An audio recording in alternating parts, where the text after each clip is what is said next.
Nos encontramos con el profesor Gregorio Robles Morchón, de nacionalidad española, catedrático de la Universidad de Baleares y precursor de la teoría comunicacional del derecho, profesor de nuestro insigne doctorado en Derecho de la Universidad Libre Seccional Bogotá y de la maestría en Derecho Penal de la Seccional Pereira. Maestro Robles, bienvenido a la Universidad Libre. Muchas gracias. Quisiéramos compartir su visita a nuestra seccional para que compartiéramos un poco cuál es la importancia que usted denota para el futuro profesional en el campo jurídico con respecto a la filosofía del derecho. Bueno, la filosofía del derecho es una disciplina que trata fundamentalmente de dos asuntos. Primero, la clarificación conceptual de los conceptos que aparecen en todos los ordenamientos jurídicos y, en segundo lugar, el problema de la justificación de las posiciones teóricas en general. Entonces, es una disciplina que sirve para comprender mejor el derecho, por una parte, y por otra parte, para expresar mejor los fundamentos de carácter epistemológico y, sobre todo, valorativo, sobre el tema de los valores, la legitimidad, etcétera, de las posiciones teóricas en la dogmática y en la práctica de los abogados, de los jueces, etcétera. Estudia la teoría de la argumentación o del razonamiento judicial, estudia los procesos de decisión, estudia cómo se construye la dogmática jurídica como ciencia, estudia cuáles son los conceptos jurídicos formales, en fin, es una disciplina que yo creo que es muy importante para entender el derecho. Profesor Robles, su gran aporte al mundo académico ha sido la teoría comunicacional del derecho.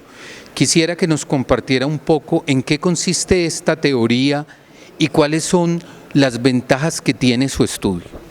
Bueno, teoría comunicacional pone el acento, como el propio nombre indica, en el aspecto de comunicación que tiene el derecho, ¿no? Normalmente la gente ve el derecho como algo antipático, en fin, relacionado con las cárceles, la policía, los jueces, los abogados, etcétera. Todo eso es verdad, forma parte del entramado de lo que es el derecho, ¿no? Pero no solamente es eso. El derecho es sobre todo un conjunto de mecanismos para que las personas se comuniquen entre sí y se comuniquen con el Estado, ¿no? O la administración con los administrados, etcétera. Por ejemplo, cuando se hace un contrato, pues lo que se hace es un proceso de comunicación entre los contratantes que se ponen de acuerdo en determinadas cláusulas y luego las cumplen. Y eso sí, si no las cumple alguno de los dos, pues entonces existe la posibilidad de ir a los jueces. Quiero decir que la teoría comunicacional, frente a esa concepción, en fin, más habitual, que es la concepción kafkiana, que ve el derecho como algo tenebroso, pues pone el acento en los aspectos más positivos de la comunicación. A partir de ahí, como la comunicación es expresada en lenguaje, porque no hay otra forma de comunicarse que a través del lenguaje, pues esta concepción lo que es, utiliza todo sus instrumentos, son los instrumentos de la filosofía del lenguaje y de la lingüística, ¿no?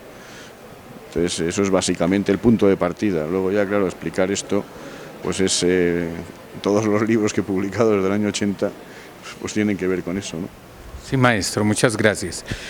También quisiéramos conocer qué opinión le merece este proceso tan interesante que está viviendo Colombia en cuanto al tránsito de un derecho penal eminentemente punitivo hacia una justicia transicional a raíz de aquello del posconflicto y el proceso de negociación con las FARC en La Habana. Usted, como profesor internacional y como una de las personas más doctas en el campo de la sociología del derecho, ¿qué opinión le merece estos nuevos afrontamientos? Bueno, lo primero que tengo que decir es que yo no conozco bien el tema, en fin, no lo conozco lo suficiente como para que mi opinión tenga algún peso específico, ¿no? Visto desde fuera, desde lo que se ve desde España, en la televisión, en fin, en la prensa, etcétera, pues es un proceso que tiene alguna similitud con la integración de ETA en la vida democrática normal, ¿no? Es un proceso complejo. Es decir, un proceso muy difícil porque son muchos años de enfrentamiento, son muchas personas muertas o desaparecidas, es decir, tiene que ser un proceso en el cual todos estén dispuestos a ser generosos. Ahora, ¿hasta qué punto la generosidad es, diríamos, admisible. Luego está el tema de las víctimas. En fin, es un tema demasiado complejo para soslayarlo en 2 palabras, ¿no? La experiencia nuestra en España es, pues eso, la dificultad enorme de ponerse de acuerdo, de hacer ese tránsito. En España lo que hubo es una gran actividad policial que prácticamente redujo a ETA a la impotencia y hasta el punto de que ellos mismos se dieron cuenta que no tenía sentido seguir por ese camino, ¿no? Claro, aquí el problema es más complejo porque las FARC ocupan territorios, prácticamente es un ejército, por decirlo así, y por consiguiente el problema es más complejo. Luego además, claro, ha habido también muchos más muertos que en España, ¿no? Entonces yo, en fin, como extranjero, a pesar de tener un gran cariño por Colombia, pues no me atrevo a darle, no tengo una fórmula, ¿no? Ustedes tienen que manejarse ahí. Pues sí, la justicia transicional es una idea que tiene su aspecto positivo, pero no les va a ser fácil el ponerse de acuerdo, me parece, desgraciadamente. Gracias, maestro.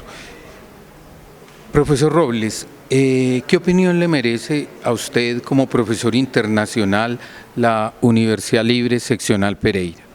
Pues yo en la Universidad Libre Pereira es la segunda vez que estoy aquí, estuve hace un par de años. La Libre la conozco también en Bogotá, en la seccional de Bogotá, y bueno, es una universidad que tiene un espíritu abierto, hace honor a su nombre, y yo siempre me encuentro muy a gusto, francamente, ¿no? Es decir, es una universidad donde el trato es exquisito, la libertad ideológica es total, y por consiguiente puedes expresar lo que piensas sin ningún límite. Desde el punto de vista académico creo que hay un gran entusiasmo, en fin, y también por las personas con las que trato, ¿no? Entre ellas el doctor Martínez Hidárraga, ¿no? Gracias, maestro. Quisiera por último preguntarle qué importancia o qué opinión le merece a usted como docente internacional que ha estado desde su creación del programa, la maestría en Derecho Penal de la Universidad Libre, en el cual usted es profesor internacional del seminario en Filosofía y Sociología del Derecho Penal. Pues yo creo que la maestría tiene un planteamiento general inteligente, porque aborda los temas básicos del derecho penal, de la psicología forense, de la criminología, del derecho penal constitucional, del derecho penal internacional y otras materias, ¿no? Entonces yo creo que está muy bien estructurado el programa y, bueno, lo que a mí respecta, la disciplina de filosofía y sociología del derecho penal, pues bueno, lo que empieza mañana, pues lo que hago es dar una visión general desde el punto de vista de las ideas penalistas y de la investigación sociológica. O sea, son 2 aspectos, pero íntimamente enlazados, ¿no? En su conjunto yo creo que hay un gran entusiasmo y un gran trabajo detrás, y que la maestría, en fin, debería de ser muy apreciada, ¿no? Por estas razones.